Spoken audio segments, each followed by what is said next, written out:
बहुत बहुत स्वागत है आपका कार्यक्रम में। खुशियाँ दे। गुरुदेव, आज मैं आपसे जानना चाहूँगी कि हमारी जन्म कुंडली में जैसे 12 घर होते हैं, तो आप अक्सर बताते हैं कि हर ग्रह के अपने कुछ ना कुछ प्रभाव होते हैं, कुछ पॉजिटिव और कुछ नेगेटिव।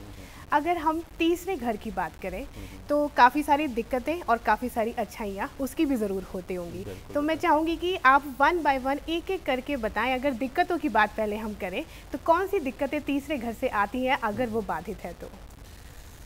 बेटा, जन्म कुंडली का तीसरा घर, तीसरे घर का मतलब एक ही है, हमारा प्राकरण। जी और तुमने देखा होगा शिखा जी कि जो लोग बहुत मेहनत करने वाले, हार्ड वर्कर, मतलब कि जो मजदूरी का काम करते हैं, जो मशीनों को उठाते हैं या जो ट्रकों को बांधते हैं, जी है ना, और जो लोग सरहद पे जाकर के फौजी बनते हैं वो, और जो पुलिस वाले भी हैं वो भी इवन, समझिए, जो जिनकी ड्यूटी दिन रात की लगातार लगी रहती है, बिल्कुल। वो सब, इन सब के नसीब के अंदर ना मेहनत लिखी होती है, पर पैसा नहीं होता इनके नसीब जी में, और बहुत ज़्यादा पैसा कभी भी नहीं होता। ये तीसरे घर की ही देन है। तीसरे घर की देन के अंदर बंदा फौजी बनता है, मेहनत वाला बनता है, ये पराक्रम इनके अच्छा रहता है, ऐसे आदमियों का स्वास्थ्य भी बहुत अच्छा रहता है।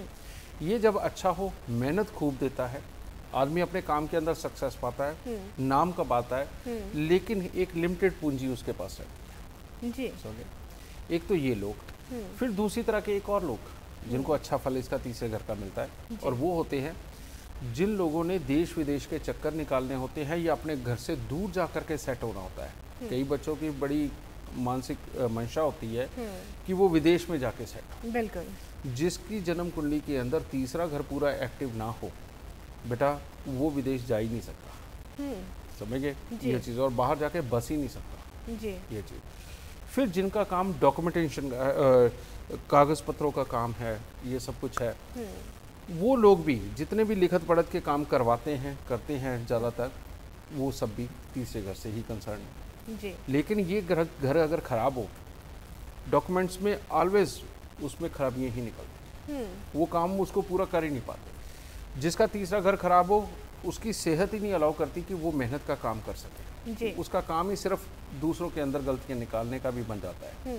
और तीसरा घर खराब हो तो अपने छोटे भाई बहन जितने भी होते हैं, या तो वो स्वयं दुखी रहते हैं लाइफ में, और या फिर उनकी ज़िंदगी के अंदर लगातार मुसीबतें अपनी ही ज़िंदगी के अंदर भाई बहनों के कारण बनी रहती हैं। जी ये तीसरे घर के फल है राजे।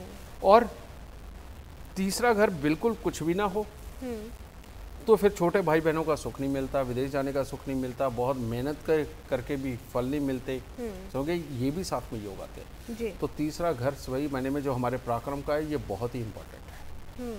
और ये अगर खाली हो और इस पर किसी की दृष्टि ना हो तो मुसीबत, जी और अगर इसमें भरा हुआ हो तो मुसीबत हो जाती है। जी इसके अंदर तो जब तक शुभ ग्रह नहीं होंगे, शुभ ग्रह कैसे, सूर्य अगर तीसरे घर में हो तो महाबली होता है। जी सूर्य शुभ हो तो आदमी खुद मेहनत करके अपनी ज़िंदगी के अंदर रईस भी बनता है, अपनों को भी पालता है, अपनों का पूरा ख्याल भी रखता है, खुद दुखी होता है, दूसरों को सुख देता है, जी समझे।